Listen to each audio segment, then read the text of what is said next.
월요일 오후 시간 지금 사랑하는 옆에 우리 강대동 목사님 모시고 또 신학자 담론 오늘의 주제는 영광에 대해서 한번 담론을 나누신다고 합니다. 큰 은혜의 시간들이 되시기를 바랍니다. 목사님 먼저 인사하시죠. 할렐루야. 할렐루야. 사랑합니다. 주님으로 사랑합니다.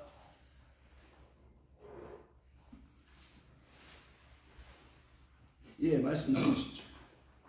우리가 이제 그 사람들이 이제 성도들이 하나님께 찬양을 드릴 때 하나님께 영광을 드립니다. 아멘. 그러면은 하나님의 영광의 빛이 우리가 찬양을 할 때 보면 천사들이 하늘에서 내려오는데 네. 그것도 하나님의 영광이라고 볼 수가 있죠. 네.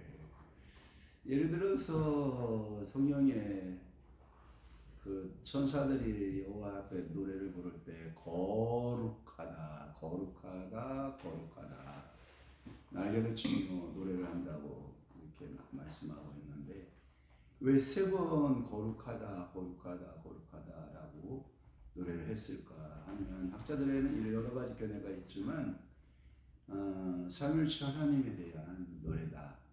그래서 찬양을 아버지를 찬양하니까 거룩하다. 아들을 찬양하니 거룩하다. 성령님을 찬양하니 거룩하다. 그 천사들의 그 거룩한 천사들의 기름 부음이 영광 가운데 있었다라고 보면 되죠. 그러면 여기 이제 강대상에서 목사님이 찬양하고 네네. 여기 찬양 그 앞에서 이제 그 성도들이 한 7분이 찬양을 하는데 네. 저 뒤에 이제 앉아 있는 분들이 천사가 내려오네 하늘에서 천사들이 7명이 내려가서 찬양을 하는데 네. 찬양을 하는 순간에 성도들이 기름 부음이 임하는 것도 그것도 영광이라고 봐야죠. 그렇죠. 사실은 영광이라고 하는 것은 하나님이 임재하신 곳을 영광으로 보거든요. 저 지성소, 성소, 뜰이 이렇게 있는데 하나님의 법궤에 두 수라비 이렇게 날개를 펴고 이렇게 있지 않습니까? 그럼 그 날개 수랍 두 그룹 안에 날개 안, 그 천사들의 날개 안 그곳에 이제 출애굽기 40장의 모든 지성소의 구조물을 다 갖추고 성소의 구조물을 다 갖추고 뜰의 모든 구조물을 다 갖췄을 때 그 여호와의 임재의 세키나라고 하는데 그 영광의 세키나의 임재가 이스라엘 백성들의 그 법궤 위에 함께 임했던 거죠. 그와 같이 우리가 강단에서 저는 그런 경험들을 많이 하게 되는데 영안이 열렸기 때문에 그럴 수도 있는데 매번 찬송할 때마다 천사들이 함께 성령의 기름을 부어주고 함께 찬양하는 것을 매번 느끼는 경험 중에 하나거든요. 그것은 영안이 열린 분들은 금방 알 것이지만 영안이 열리지 않은 분들은 그 사실들에 대해서 잘 모를 거라고 저는 생각이 됩니다만 우리가 항상 여호와 하나님을 송축하고 여호와 하나님을 찬양할 때 그 시키나의 영광은 항상 임한다고 보면 되겠습니다. 그러면 이제 성전에 네네네. 이제 불을 다 꺼놓고 이제 기도를 하는데 하늘에서 그 밝은 빛이 내려가지고 네. 성전을 다 비춰주는데 기도 끝날 때까지 비춰주는 것 그것도 영광이라고 봐야 되죠.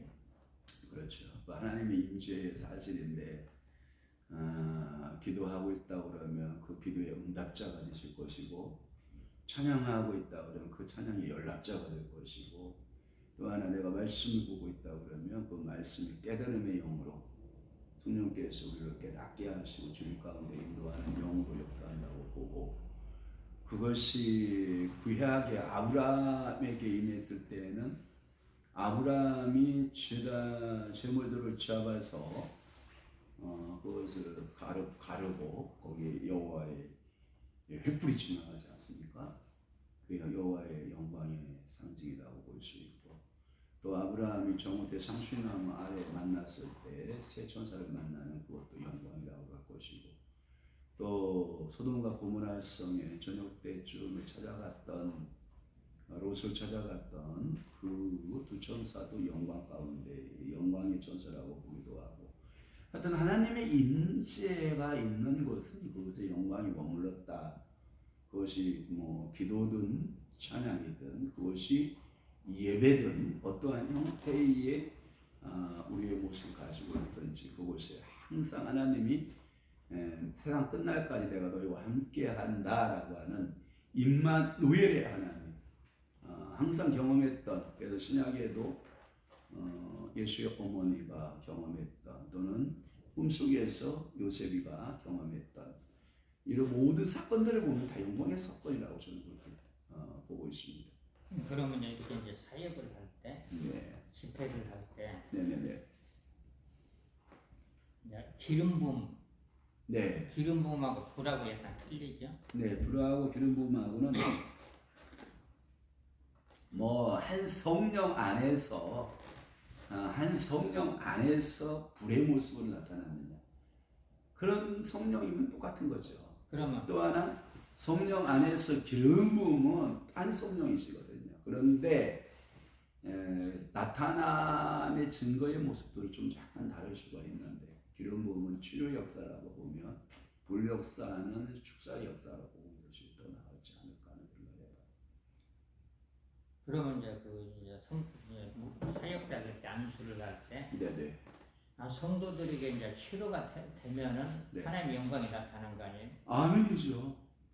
당연하죠. 그건 성령께서 사역자에게 있던 능력이 나간 게 아니라 하나님께서 돕는 거죠. 하나님께서 그 사역자를 통해서, 그러니까 통로와 매개체로 하나님께서 쓰신 것이지, 실질적으로는 그 사람의 능력이 그 사람의 전이 됐다라는 개념보다는 성령이 그 사람을 사용했다라고 하는 개념적으로 이해하는 것이 굉장히 건전하죠. 그러면 처음에 시작할 때는 이제 찬양을 하고 기도를 하고 말씀을 전하고 사역을 하잖아요. 네네. 그러면 금방 그 표적이 안 나타나고 한참 있어야만이 성령님의 임재가 있을 때 표적이 나타나는데, 그때 하나님의 영광이 내려오니까 표적이 나타나는 거 아닌가요? 그것은 저는 타이밍, 때라고 보는데, 베데스다 연못가에서 38년 동안 기다렸던 그 병자의 모습을 우리는 보게 되거든요. 그러면 베데스다 연못가에서 38년 동안 38번을 경험을 한 거예요. 그런데 매번 경험의 주인공들이 태어났는데 38년 병자에게 그때 예수님의 때를 만나게 하신 거죠. 그러니까 하나님의 사역을 할 때 누가 사역을 나타나고 안 나타나고는 우리 인간적인 개념이고, 하나님의 때와 사역의 때가 절묘하게, 즉 하나님이 일하시고자 하는 그 원함과 우리가 사모하는 그 원함의 때가 딱 맞아 떨어졌을 때, 그때 물이 동하는 것처럼 그때 굉장한 치유의 역사와 불의 역사가 강력하게 나타나죠. 그럼 이제 성도들이 이제 그 사역을 통해서 치료받고 나서, 네네. 사역자가 말하는 것보다 성도들이 하나님께서 치료하셨다, 이게 간증을 할 때 영광이 나타나는 거 아니에요? 그것은 간증을 통한 드러냄이잖아요. 드러냄. 그러니까 이미 영광은 그 속에 임했던 거죠. 이미 다 임해서 그것이 이제 간증이라고 하는 고백을 통해서 증거되고 드러난 것이지, 간증을 했기 때문에 그 영광이 드러났다. 그런 것보다는 원래 예배 속에는 찬송시, 기도시, 또 하나는 말씀 또는 간증도 있어야 되고, 또는 영적인 방언 또는 방언의 해석 또는 예언, 각기 예배에 묻은 중요한 요소들이거든요. 그러나 우리 개혁교회에서 그 모든 것들을 간소화하기 위해서 찬송시, 기도시, 그 다음에 말씀, 또 하나 조금 이중교회에 가보면 이제 간증 시간을 주는 경향이 있긴 하지만 오늘날 개혁교회에서 이 간증 이런 시간들이 거의 빠져 있지 않습니까? 참 안타까운 거죠. 그러나 잘 정리되어진 예배에 잘 정리되어진 그런 교회에서는 매주간 간증자들이 한 사람씩 컨택이 돼서 한 5분 내지 10분 정도 일주일 동안 찾아오면서 또는 며칠을 찾아가면서 이렇게 내가 체험했던 경험했던 그런 간증들을 통해서 하나님께 영광을 돌리는 것은 굉장히 고무적인 거죠. 사도행전 2장에 보니까 네네. 불이 임하는 것도 영광이 임하는 것 아닌가요? 뭐 불이 임했다. 불이 성령님이 불같이 임한 거죠. 불같이. 그러니까 하나님이 임재하는 그 장소가 곧 영광인 거죠. 그러면 이제 베드로는 이제 그 성령을 받기 전에는 그냥 구약으로 가자, 구약으로. 그렇지 않아요. 오히려 예수 부활의 주님을 만나고도 또 다시 고기잡으러 가거든요. 그런데 성령 불 받고는 고기잡으러 안 가요. 그 오순절에 이제 오순절 통과 이후는 베드로는 완전히 달라진 베드로예요. 부활의 주님을 만나고도 그는 다시 고기잡으러 가거든요. 그러나 오순절을 통과한 이후는 변심이 한 번도 나타나지 않아요. 그럼 베드로가 사도행전 3장에 보면 이제 베드로가 성전에 기도하러 가면서 병든 자를 치료를 했잖아요. 미문에 앉아 있는 안진뱅이 치유 기적이 있죠. 그래서 치료 베드로를 통해서 하나님의 영광을 나타낸 거 아닌가요? 물론이죠. 왜냐하면 미문에 앉아 있었던 구원하는 자, 그도 아브라함의 자손이었거든요. 아브라함 자손이었는데 그분은 불행하게도 나면서부터 안중뱅이로서 성전 밖의 인생을 살거든요. 그런데 성령의 사람 베드로를 통해서 임파테이션, 어떻게 보면 하나님의 성령의 거룩한 영이 그에게 임했대. 네가 나한테 바라는 은과 금은 나는 너에게 줄 수 없지만 내게 있는 거 나사렛 예수 그리스도 이름으로 일어나 걸으라 할 때 그때 성령께서 폭발적으로 역사해서 그가 성령 충만 받고 이제는 성전 밖 인생이 아니라 성전 안으로 영광을 돌리며 들어갔다라고 하는 그것도 영광의 모습이죠. 그럼 하나님이 함께한다는 게 영광으로 봐야죠. 임주의 사실을 영광이죠. 그러면 하나님이 함께한다는 것은 이제 바울의 몸에 손수건, 앞치마 두 가지도 영광의 도구로 쓰여진 거죠. 하나님의 임재의 도구로 손수건을 사용하고 임재의 도구로 앞치마를 사용된 거죠. 이게 영광을 나타내기 위한 도구였던 거죠. 그러면 손수건이 능력이 자체가 능력이 있었던 거냐? No. 그럼 앞치마가 자체가 능력이 있었던 거냐? No. 그렇지 않다. 그러나 성령께서 사용하시려면 손수건도 앞치마도 사용할 수 있다라고 하는 거죠. 그럼 요즘 이제 목회자들 물사역을 하는데 생수를 한 병 갖다가 컵에다 따라 놓고 거기다 이제 성령의 불을 붙지 않아요? 네네. 그럼 이제 성도들이 뱃속이 아픈 사람들이 치료되는 경우는 그것도 어떻게 봐야 되나요? 그걸 좀 조심 있게 다뤄볼 문제인데 로마 캐톨릭 교회에서 성수 사용하는 거 아시지 않습니까? 그럼 이제 그 사람들은 이제 이렇게 이야기하는 예수님의 포도주? 포도주가 아니라 실제적 물을 사용해요. 성수라고 하는 물을 뿌리면서 사역을 하는 성수 사역이 있는데 우리나라의 그 성수 사역이 잘못된 예가 우리 개신교안에 많이 있어요. 예를 들면 박대선 씨 물사건 알죠? 그 다음에 김계화 할렐루야 기도원 김계화 원장의 물사건 또 아시잖아요. 또 하나 얼마 전에 구속되었던 이준호 목사님 무한 단물 사건 알지 않습니까? 그런 게 전부 다. 그 다음에 통일교회에서 문선명 씨가 물사역에서 잘못 무리를 일으켰던 거 아닙니까? 그래서 사실은 그러니까 사제가 물을 기도하면 그것이 성수로 변한다라고 하는 거거든요. 그것은 뭐냐면 우리가 포도주인데 포도주에 사제가 기도하면 피로 변한다라고 하는 화채설하거든요. 똥고기로 보는데 굉장히 위험한 발상이고, 그냥 물이로되 물 속에 하나님의 영이 거하여서 그 믿음으로 뿌리고 믿음으로 받으면 그곳에서 하나님의 역사는 나타날 수 있다고 보죠. 그러나 모든 물이 성령인 세례다. 아니 그렇게 보죠. 안 보면 안 돼. 예를 들어서 나만 장군 같은 경우 있잖아요. 아람에 얼마나 그 요단강보다 좋은 물이 많았습니까? 그런데 엘리사가 가서 요단강에서 7번 씻으시오 라고 하는 그 말씀 자체가 능력이라는 거지, 요단강 물 자체가 능력이다라고는 보기가 힘들다 이 말이죠. 그러니까 우리가 조심스럽게 살리는 게 중요하다고 저는 생각이 됩니다. 그러면 이제 사역자를 통해서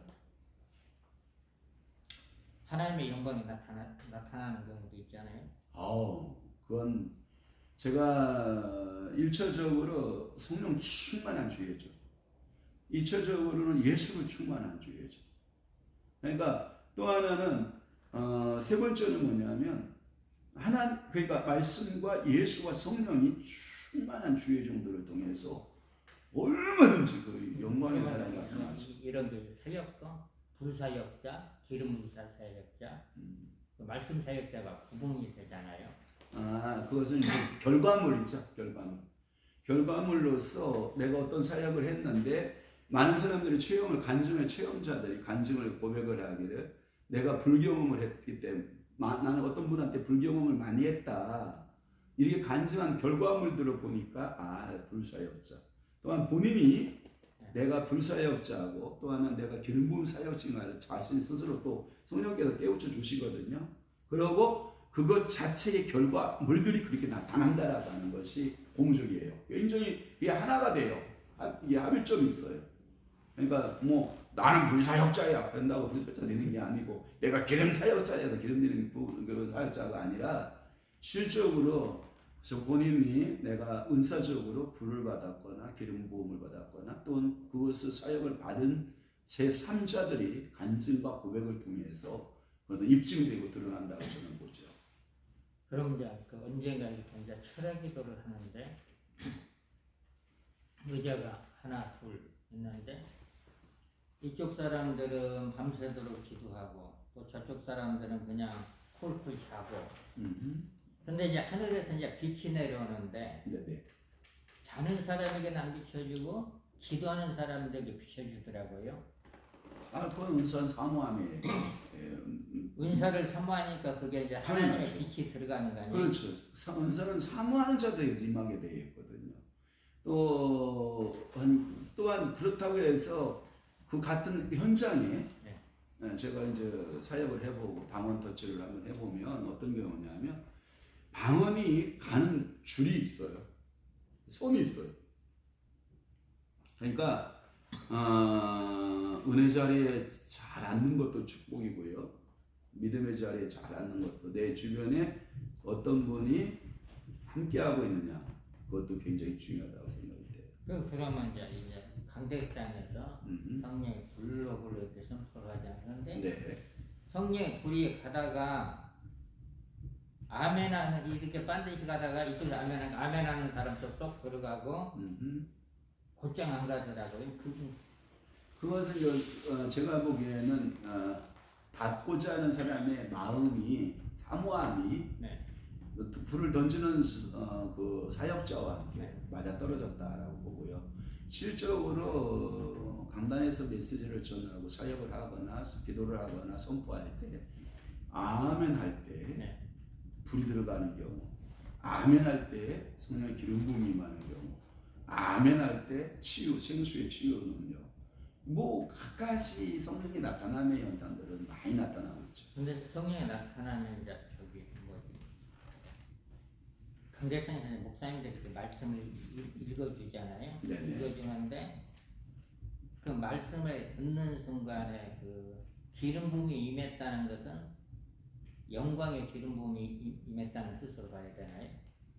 아니 그게 아니라 성령께서 그분을 감동을 주었다. 성령께서 그분에게 임했다. 그것이 성령의 임하심이 불처럼 임했느냐, 성령의 임하심이 기름 부음처럼 임했느냐, 성령의 임하심이 또는 바람처럼 성령의 임하심이 물처럼 임했느냐? 내가 물사역자인데 예를 들어서 저 불 받을 수가 있거든요. 그러니까 그것은 성령님이 각자의 은사대로 나누어 주심에 나타나는 영광이죠. 그러면 이제 그 성령의 임재 느낌. 내 느낌. 우리 목사님 기름 부음의 느낌을 어떻게 느끼나요? 저는 그 기름 부음의 느낌을 육체의 기관 5가지, 혼의 영역 3가지, 영의 영역 3가지, 11가지 기관을 전 동원하여 전인격적으로, 그러니까 육혼이 다 느끼죠. 모든 기관이 다 하나님의 임재의 사건들에 대하여 체험하는 기관이죠. 몸으로 이제 몸으로 들어오죠. 시각으로 올 때는 환상, 귀로 올 때는 환상과 명성으로, 귀에 올 때는 정확한 주의 음성 지시가 오기도 하고, 코로 나올 때는 분별력으로, 입으로 할 때는 음성 쪽 그 은사적으로 방언, 통변, 예언, 권면, 각기 성대적인 은사적인 모습이 있고요. 혼의 모습으로는 지적인 영역에서 나타나는 은사, 이 정적인 모습에 나타나는 은사, 그다음에 의지적인 모습에 나타나는 은사, 영에서도 영감 또는 교통, 직감, 양심 이런 데서 지속적으로 늘 성령님과 교제하는 통로가 되죠.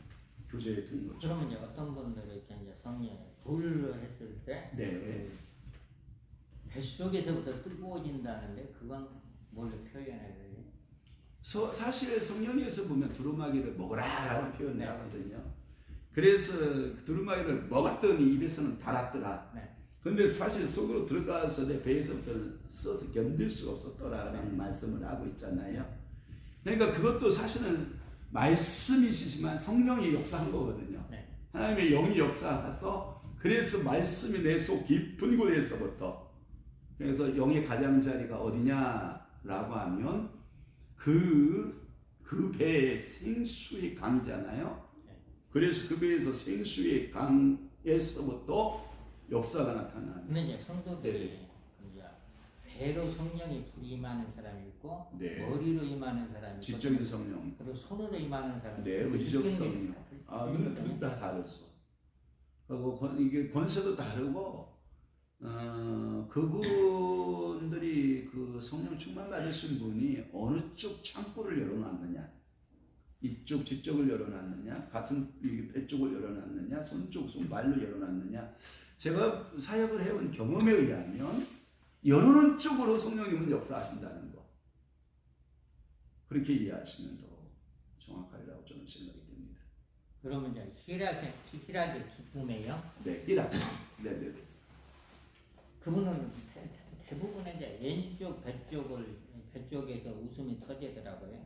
목사님 같은 경우에는 다른 분들 봤을 때. 다른 분들도 봤을 때, 저는 그 희락의 영이 그렇게 역사한다고 저는 제가 기다 아니다라고 말할 수는 없고, 성령께서 자유롭게 어느 분은 그분의 표정을 보고 성령의 역사, 그럼 그분은 사실은 희락의 영이 눈으로 들어간 거거든요. 눈으로요? 그다음에 희락의 영이 어떤 사람은 듣는 소리, 음성에 민감한 사람은 그 음성에 따라서 듣기도 하고. 그러니까 제가 목사님 아까도 설명드렸지만 육적인 기관 5가지, 혼의 영역 3가지, 그다음에 영의 기관 3가지, 11기관의 어느 부분을 성령이 통로로 쓰느냐에 따라서 그건 달라진다고 저는 생각합니다. 그럼 성도들이 이제 하나님께 영광을 돌리려면은 무조건 교회 나와서 찬양하고 예배를 드릴 때 하나님의 영광이 나타나겠네. 제가 보기에는 기름 부음 장소가 강한 곳이 있어요. 그것이 내가 늘 기름 부음 강한 장소들이 있는데, 대부분 내가 은혜를 받았던 장소가 기름 부음이 강한 장소예요. 예를 들어서 산기도가에서 산에서 기름 부음을 강하게 체험한 분들 있지 않습니까? 그분들은 꼭 산에 가야 기름 부음이 임한다고 생각을 하거든요. 그런데 보편적 우리 한국 교회들은 교회 중심으로 신앙생활을 하지 않습니까? 그렇다고 하면 교회에서 찬양하고 교회 예배할 때 기름 부음이 강하다 이렇게 느껴지는 거고, 그것이 어떤 분들은 기도원을 가야 된다라고 생각하기도 하고, 어떤 분은 그것이 어떤 그 은사자, 내가 좋아하는 어떤 은사자를 만나야만 그것이 풀리고 열려진다라고 생각하는 사람도 있거든요. 그러나 주의할 것은 뭐냐? 내가 너무 어떤 그 신비한 장소라고 해서 거기 집착하지 말고, 내가 어떤 누구의 신비한 어떤 분에가 매이지 말고, 일단은 말씀에 매이고, 당신이 소속해 있는 교회 안에 매이고, 당신이 직분 사명 안에 매이고, 거기서 갖가지 은사나 불의 체험이라든지 영광의 체험들, 기름 부음의 체험들을 경험하는 것이 그래야 신앙생활이 안정되지 않을까 하는 생각을 해요. 그럼 이제 은사적인 면에서 네네네. 이제 성경에 들어가면 비가 내리는 성경도 있잖아요. 많죠. 착착 앉자마자. 그럼 비가 내린 성전에만 앉아만 있어도 은혜가 아멘이요. 임한다는 거 아니에요? 그럼요. 왜냐하면 우리가 이런 원리가 똑같죠. 추운 겨울에 난로 옆에 가면 따뜻하죠.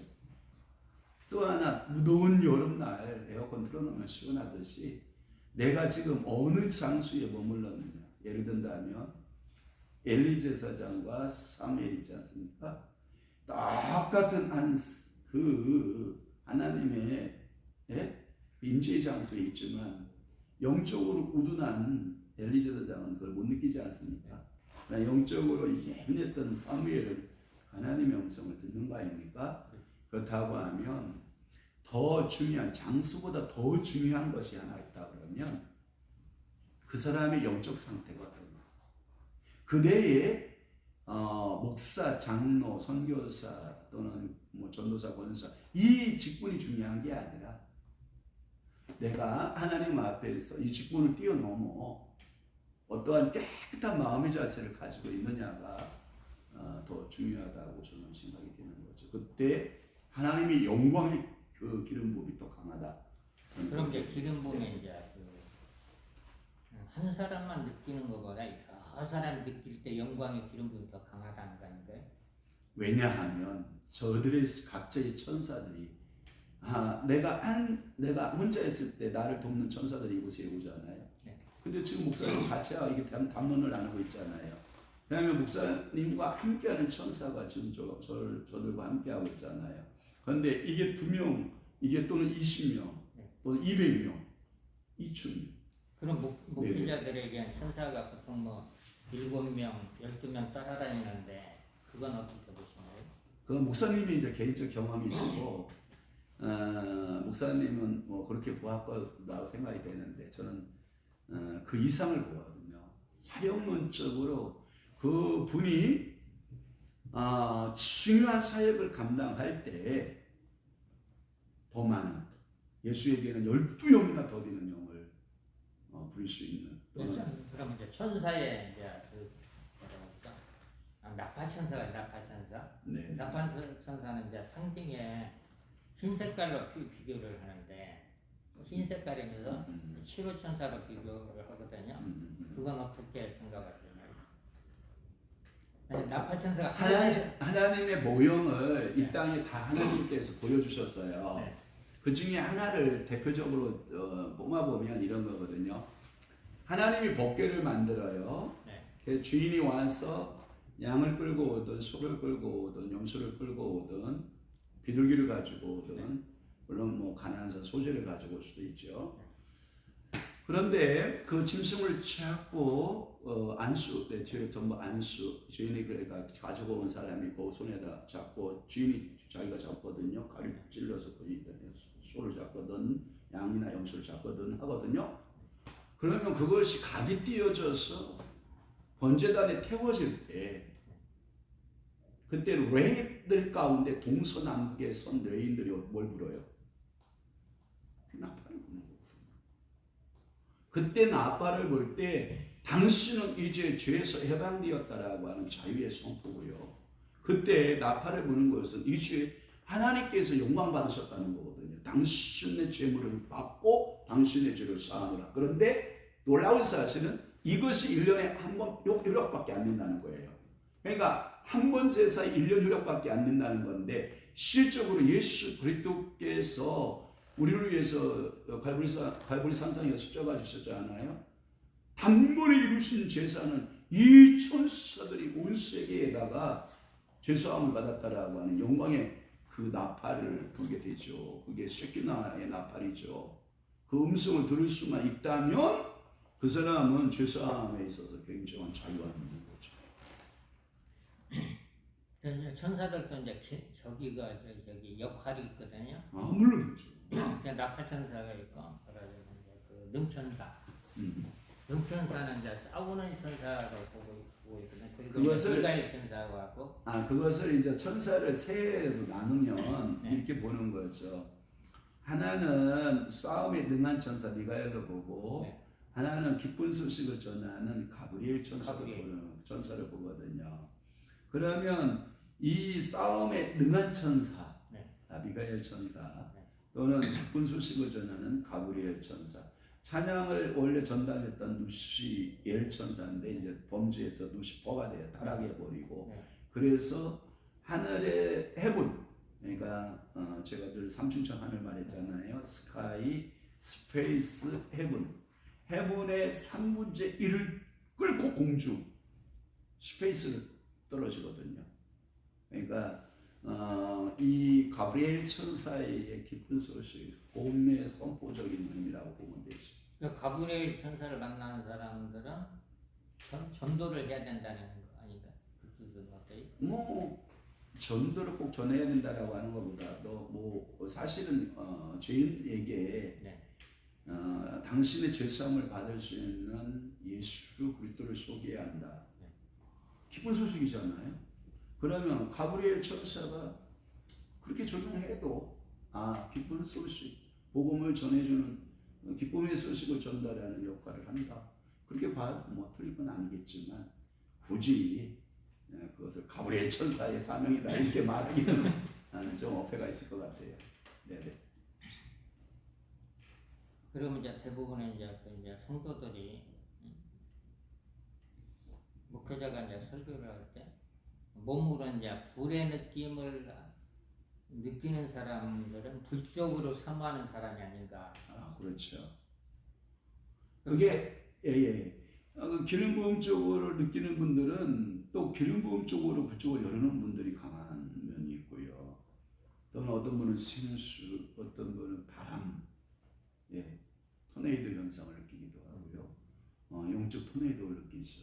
바들바들 떨기도 하고, 막 불을 떨기도 하고, 이게 하나님의 그 영광이 임할 때 우리들에게 나타나는 여러 증거들 중 하나의 모습들이죠. 좀 쓰러지는 현상은 어떻게 보시나요? 당연히 쓰러지죠. 능력에서 쓰러지나요? 불에 의해서 쓰러지나요? 하나님께서 그 영적 권위라 그럴까요? 네, 영적 권위. 영적 권위를 부여했기 때문이라고 저는 생각이 돼요.